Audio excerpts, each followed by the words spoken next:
Horror fans, welcome back to the Horror Appraisal. I'm Welcome Sam. back. I'm Evan. We've really missed you guys. We have. Heartfelt. Very, very. And sorry it's been so long, guys. It's just life happens. We've had, a lot of projects that we've been trying to get through to get you guys a new video review. But here we are back fresh in the pink. I don't know about you, Sam, but I'm ready for the top 5 films of 1988. How long have we been doing this top 5 skit now? Well, golly, top 5. We said we were going to do top 5 in the 80s, and this is our 9th video, and we've only got 1 year. We've only got one more. We've only got one more after this, man. This top 5 films from the 1980s of each year has been a labor of love that Sam and I have really enjoyed doing, and like I said, we've gotten up to 1988. We've only got one more year after this to do.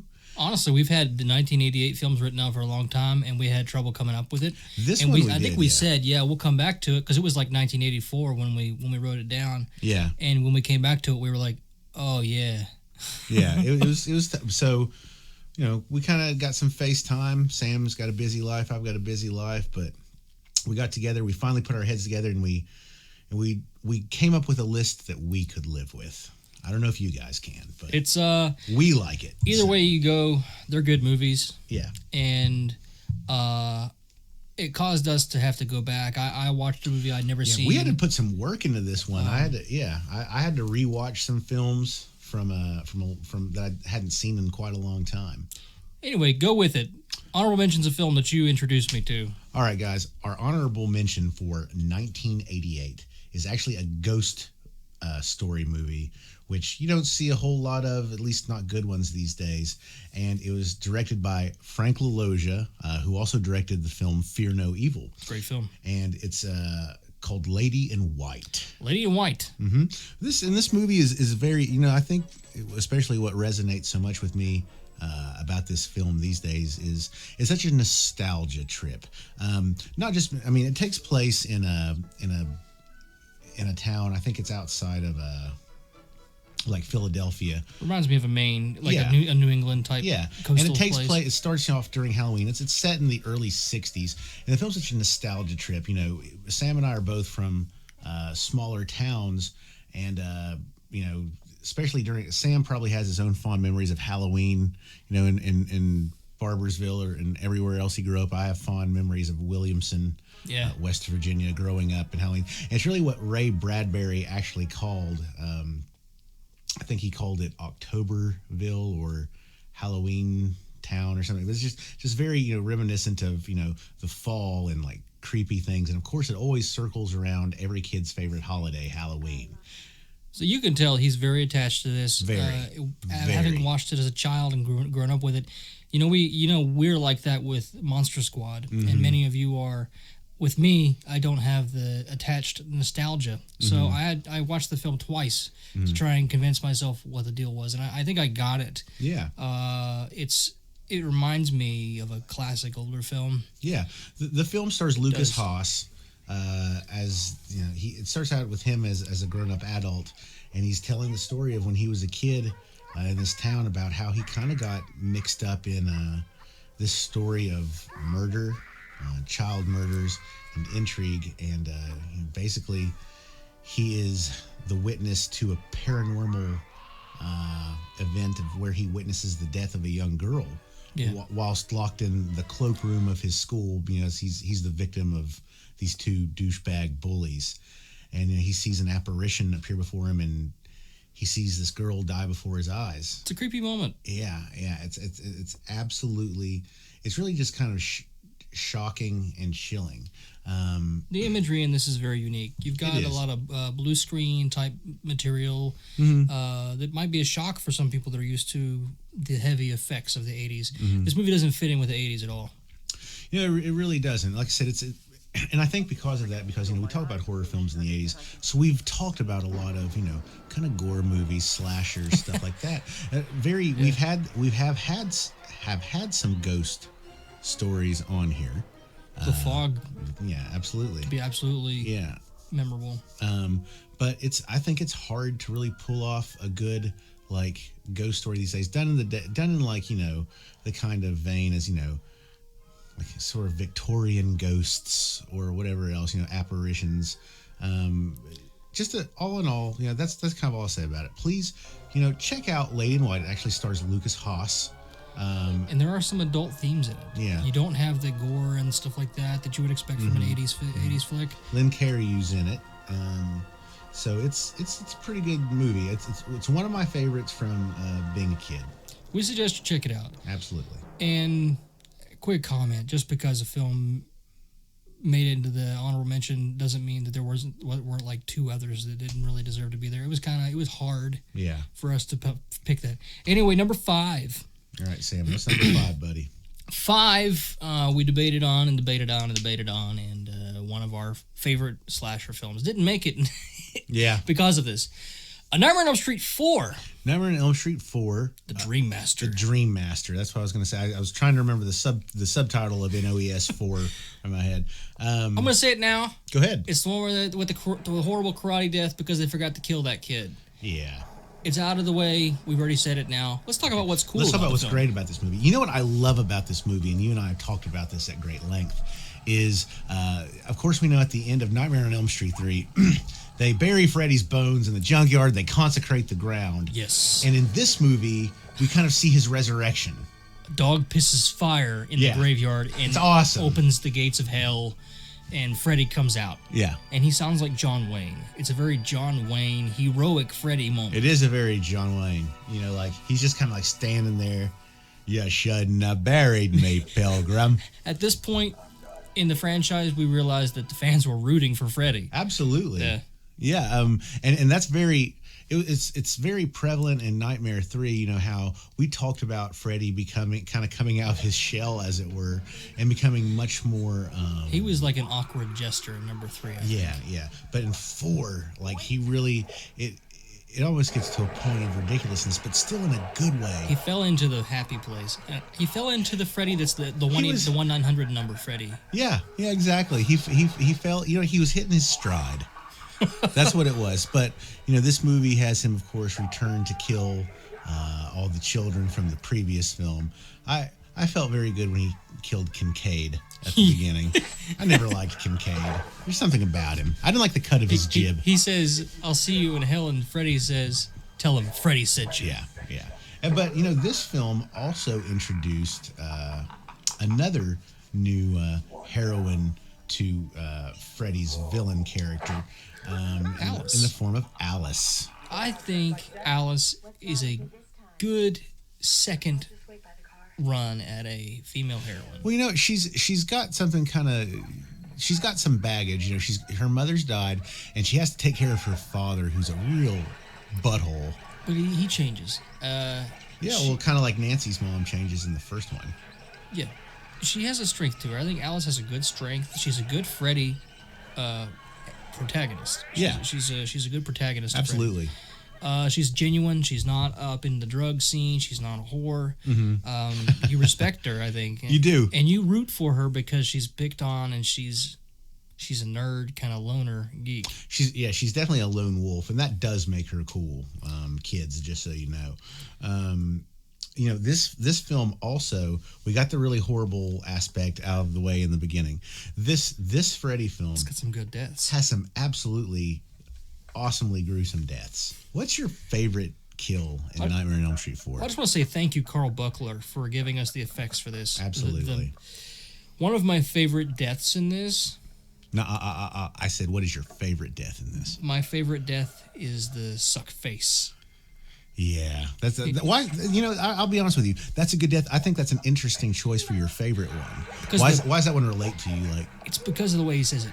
Want to suck face, and he just puts his mouth over hers, and she's got asthma. Yeah, and he sucks the life out of her, and she just. It's just awesome, like deflates. You know, Freddy using like the personal things of all these kids to kill him. Like it's just so imaginative. Why do we want him to win? Are we awful people? Because he's not the same Dark Freddy in part 2. That's true. You know, he did a 180. I have to say, my favorite kill of this is the kill where he goes to the chick who like lifts the weights, and she's afraid of bugs, and oh my god, she becomes like this cockroach. It's this very metamorphosis, Franz Kafka-esque story. Joints break open. Yeah, her joints break open. Like she's got oh my god, it's a disgusting vile and it's scene. so cool. Like it's just really cool because Freddy always is kind of in tune with pop culture a little bit, such as Welcome to Primetime, bitch, from number 3.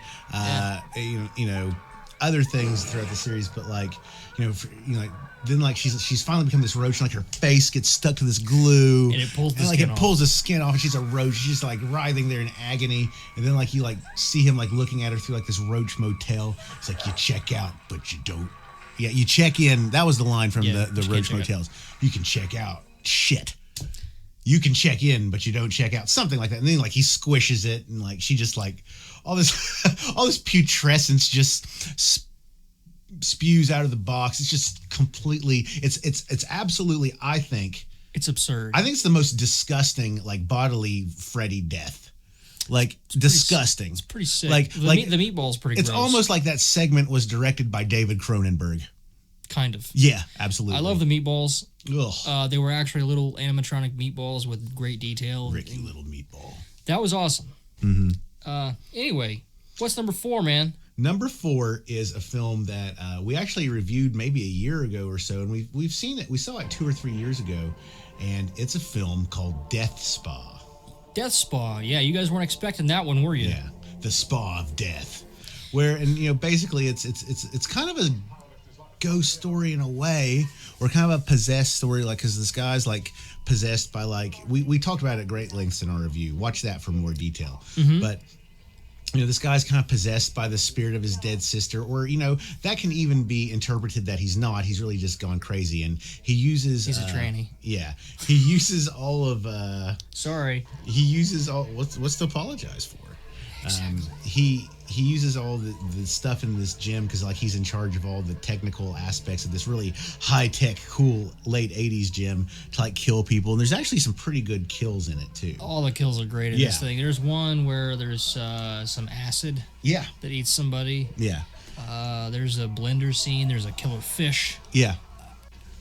I mean, there was a killer fish in this movie. Holy crap. Yeah. My God. This movie is good. It's kind of like watching a subdued trauma film with a story. Actually, if you ask me, it's like watching a trauma film if it was good. Yeah. Death Spa is not one that's touted very much, and it is very well known. But anyone who actually sees that movie, I think you can definitely see why it would make a top list. It's so stylized. It is the epitome of the 80s. Yeah. It's like the 80s fashion, vomited music, in a weight room. Yeah, we talked about that too. Yeah, but guys, not much more I can really think of to say about Death Spa because we talked about it for half an hour that one time on review. Yeah, we did a lengthy review. Yeah. So let's move on to number 3. Number 3. It's one of my favorite creature films. It's a great creature film, and I remember it coming out when I was a kid. I can't remember renting it very often. I know we rented it at least once. I rented it on VHS. The box art was so cool for this film. Yeah. And it stars Lance Henriksen. We've met. Yeah. And with creature effects by the late, great Stan Winston. And Stan Winston directed it. Mm-hmm. And you have Pumpkinhead. A great story of what a man will do to when he is absolutely controlled by grief and revenge and possessed by equal temper. Temperament. Sorry. But yeah, this. So basically, Ed Harley, his son gets killed by these little pricks from the city. It's an accident. It is an accident, but they don't really stick around to help or anything like that. So in his, what's he supposed to do? He thinks that they've just done it and run off. He sees malice when he's holding the broken body of his son. That's all he has. He doesn't have anything out there. It's a hole in the desert. Yeah. And all he's got is a dog and his boy. And that's it. His dog he treats like a dog. He's not like a lot of us modern people who treat a dog like a child. Yeah. His child is his child and his dog's his dog. Exactly. That's all he's got. Yeah, that's it. And he's holding the broken body of his son, and he's reminded of this tale of this witch in the woods that can summon this demon. Ed Harley. Yeah, and absolutely, this thing has the power to allow yourself to be avenged. And so he employs it, but there's always, in these films, it's always good to note that there's always a price to pay. So Ed Harley pays to have the demon summoned. And It's a good demon. it is. It's like, what is it, like 9 feet tall? It's huge. Something like that. As it kills more people, it begins to look in the face like Ed Harley. It resembles Lance Lance Henriksen's character more and more. And it's very, kind of symbolic of like the bond that the person who summons the demon and the demon, share. They really are one and the same thing. It's kind of like it's almost like, that demon is a manifestation of Ed Harley's hate and want for revenge. So why wouldn't they eventually become kind of the same entity? Because that's the only reason. The only reason that Pumpkinhead exists is to be an instrument of Ed Harley's rage. I just thought of a Ghostbusters 2 quote. Oh my God! No, we become one. Oh wow!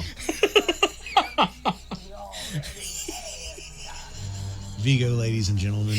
I actually just rewatched that recently. But anyway. Wow, sorry.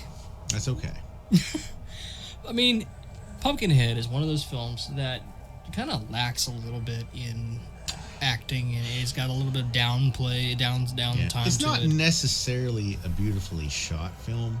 But you have to respect it for the creature that's been made. It's a Stan Winston creature. Oh, dude, yeah. I love Pumpkinhead. Plus, you gotta love Lance Henriksen. Yeah, and it just sets up. I'll tell you. You know what? I will tell you this too. There's not a whole lot of other, like when he goes to actually dig up the thing that becomes Pumpkinhead, but it's like this twisted, like gnarled, like horrible bog / wooded pumpkin area. patch. Yeah, it's a pumpkin patch, and dude, it's so like creepy and scary. It's like a whole other world. It is. It's almost. It's like if Tim Burton could create like what's in his head, like in real life, like kind of like the atmosphere of like Tim Burton's Sleepy Hollow in a way. Yeah. Only a lot dirtier. It's where those of us who love Halloween so much wish we could live. Oh, yeah, absolutely. It's like it would be right at home in Halloween Town in Nightmare Before Christmas. Yeah. That pumpkin patch, absolutely. So, sir, what is number 2? You guys may kill us for what's number 2 and what's not number 1. Listen, so number 2 is a film that is a sequel to a great film. And this film, the sequel to it, is a good film in its own right, too. And you know what? I told you to turn that phone off. It's okay. It's okay. All right. That's okay. Well, anyway, number 2 is the film Hellraiser 2, Hellbound. Hellraiser 2 is one of those films that just frightened me and ruined me as a child. Oh, my gosh. There's so much scary stuff going on. And here we watched it recently. Over the past few times we watched this, we just keep seeing more things that kind of stand out. Yeah. That are mistakes that you could tell at the end of the film were kind of being rushed.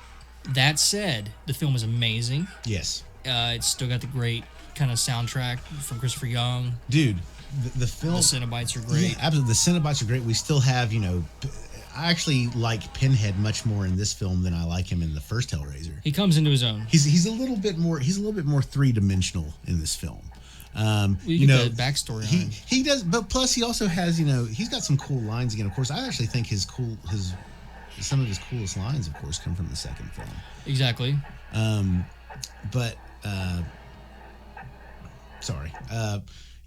Basically, it takes place right after the first film. Kirsty has been is like in this hospital, due to like the horrible trauma she's suffered from the first film. So you know what I think is always funny about this movie, and they never address it. Oh, well, actually they do. I'm lying to you. So there was a dude in the first film who kind of acts as the hero of the piece, even though like he's barely in it. He comes into the house and grabs her at the end. In this movie, this love interest guy, he's absolutely not in the film at all. I think they just make the statement that your friend dropped you off at the hospital. And what'd he do? Like go home and make like pizza rolls? And it was supposed to be like 4 hours later. Yeah. So like he went home and like nuked some pizza rolls. He probably watched like Ninja Turtles, and he probably went to bed. Phil, like one of the things that they did with this film that sets it apart is they introduce a new Cenobite. They introduced Dr. Chenard. Dr. Chenard, man. He's an evil fuck. Dude, like... this movie, like, like with Dr. Chenard's character too, like, because it's all about, of course, we talked about Hellraiser at great length, how it's the next step in human experience. We like films like that. We've talked about it, and like Dr. Chenard has like such a really cool line after he becomes a Cenobite, because he doesn't want to do it. Like, no one wants to die and become a Cenobite, right? But after he does it, like, and he steps out and you see him in all of his horrific glory, he just says, "And to think I hesitated."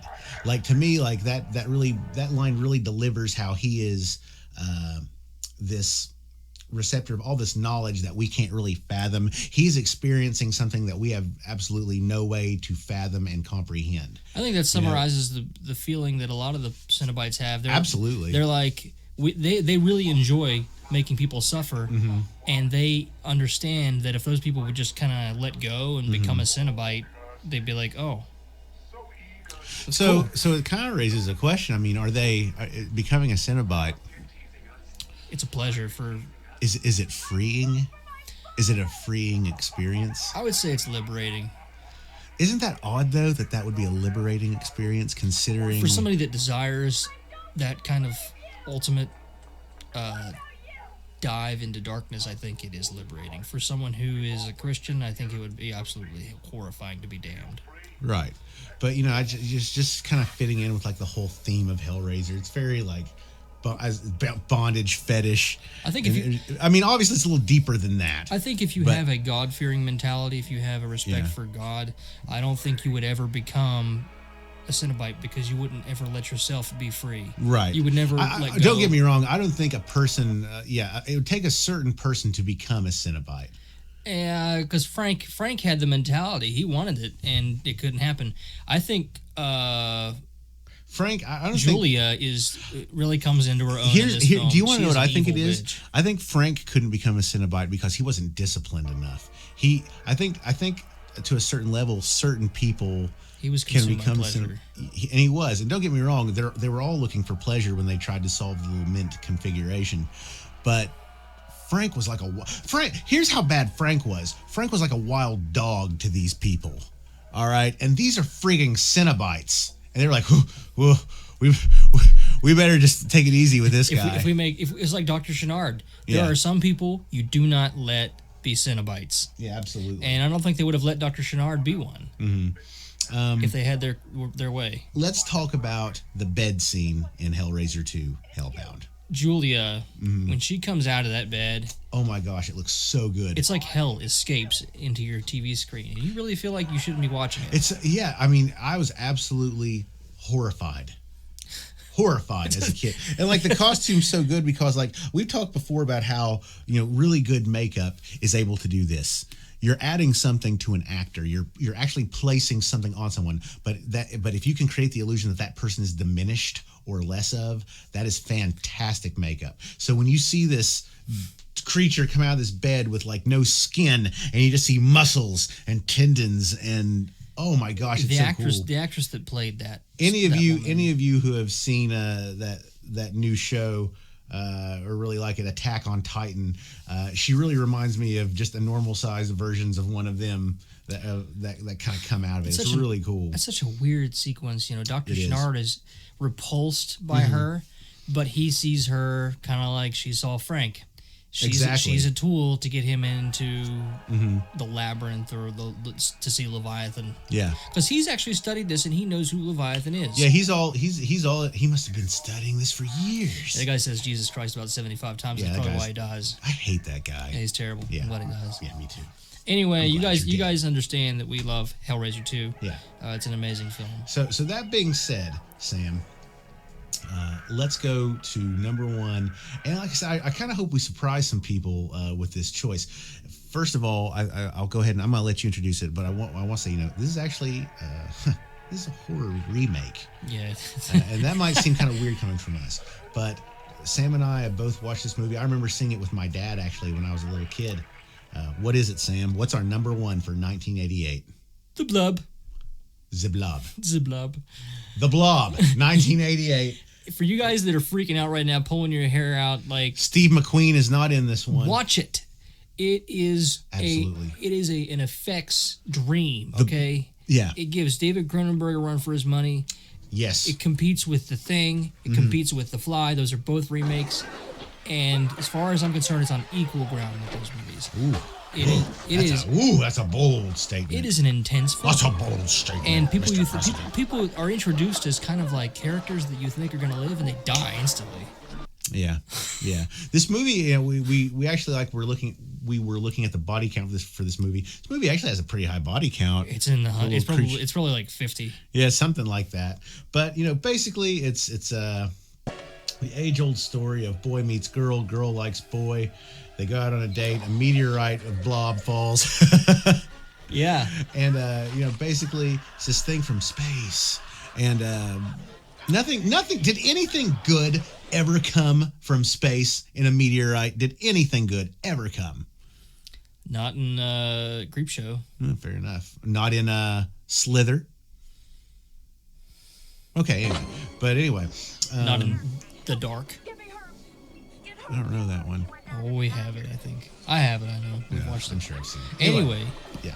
So, the Blob is this ooze that just it gets bigger and bigger as it feeds, of course. So all it needs really to do is just start with one person, and it's obviously a creature of instinct, almost like a spider would be. It has intelligence. It has intelligence, but the way it can if it has like pain receptors, you can tell it immediately the Blob in the original film with Steve McQueen was just that. It was just this blob. It was like they took molasses. It wasn't a character. And poured it it was just oozing. Yeah, this Blob is very animated. It moves quickly. It has a plan. Yeah, absolutely. And it is a fearsome foe. You're not gonna win, dude. What is your favorite part of this movie? What's your favorite gory part of this film, or favorite kill? And there's a lot. I know this is actually a really tough one to do, because literally every time you see this creature, it's just so good. There's this amazing scene where the kids are in a theater, and that's a tip of the hat to the original. It's on the ceiling, and it's sucking. It's reaching down and grabbing people and just kind of sucking them in. But I think as far as my actual individual favorite death is one of the first that you see. Yeah. It's a guy in a kind of a hospital clinic, and he gets... I don't know if it was that or if it was a... Oh, go ahead. I'm sorry. Well, he gets consumed by it, and you can see his face. Yes. And it's stretched over his face. I thought you were going to say something else. That's why I didn't know you meant hospital clinic. You're right. It's got his horrified face. Oh, my gosh. And his skin is just being melted off.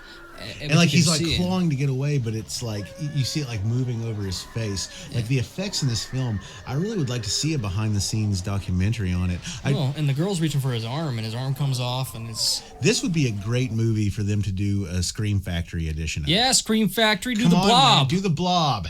You did some horrible shit. Do the Blob. I have a really crappy DVD copy of the Blob. It needs a good Blu-ray. Yeah, absolutely. And don't give us any crap about the Blob. It's awesome. It is. For all you guys who think it maybe doesn't deserve to be on this list, you obviously haven't seen it. Yeah. You don't know. Go see it, and then we'll talk. But, or you can do your own YouTube show where you talk about how wrong we are. But anyway. That's fine. We're going to do that very thing to, what is that horrible... Watch Mojo. Watch Mojo. Yeah. Watch Mojo, I think, copies us sometimes. I know that sounds arrogant because no one's watching us. Watch Mojo says, they don't even have 100 views on that. But that sounds like a good video. We're going to steal that idea. That sounds like a good video. That sounds like a good thing to put in our top 5 or top 10 list. And they do a terrible job. Buttholes. Anyway, to recap, honorable mention was Lady in White. Number 5, A Nightmare on Elm Street 4, The Dream Master. 4 was one of my favorite films, Death Spa. Number 3, Pumpkinhead, directed by the great late... Stan Winston. Stan Winston. I almost said Stan something else. Stanley. Yeah. Excelsior. Number 2 was Hellraiser 2. And number 1, The Blob. Guys, go back and check out all of our 80s top 5s. Thanks. We've only got one more to do after this, and that's 1989. 89. Yeah. Some good movies in 89. Yeah, absolutely. Hey, once again, we want to thank you guys for everything. I'm sorry it's been a while since we had a video, but life happens. You know how it is when you have a job. So we want to thank you. We'll have some more videos coming up soon. As always, we want you guys to write to us. We want to hear from you. We want emails. We want to know what you guys want to see. We have some projects in the works. You know, we have some different kinds of lists. We did a while back our top 5 worst horror remakes. We'd like to do a top 5 best horror remakes. We've got some fun holiday stuff coming up in next quarter. We have a fun trip to Scarefest in Lexington, Kentucky coming up, and we're hoping to maybe grab somebody and do an interview with them. That'd be great. Gary Busey, if you can hear us. Yeah, Gary Busey, we're coming for you, bro. So, thanks, guys. I'm Evan. I'm Sam. This is the Horror Appraisal. Thanks for watching. We'll see you next time. Good night. Good night.